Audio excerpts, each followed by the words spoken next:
Levier important du processus interne des entreprises, l'audit se veut être un processus nécessaire pour les entreprises, car il permet de contrôler la comptabilité et la gestion des entreprises. Ainsi, la rencontre de ce jour aura permis d'en édifier plus d'un. Il y a certaines organisations qui sont encadrées par des textes de loi qui imposent l'insertion d'un département audit interne ou contrôle interne au sein de l'organisation, donc notamment les secteurs bancaires, les secteurs d'assurance, pour ne citer que ceux-là.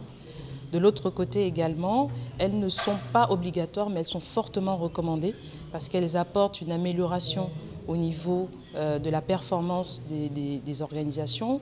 Elle permet également aux entreprises d'atteindre les objectifs stratégiques qui ont été fixés. Plusieurs panels ont ponctué cette rencontre, notamment l'éthique et la déontologie comme principe de base pour la bonne gouvernance de toute entreprise. Vous savez très bien, contrôler quelqu'un d'autre, ce n'est pas facile.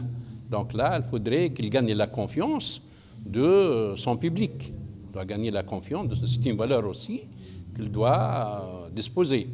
Donc là, c'est une deuxième valeur auquel donner confiance. C'est quoi?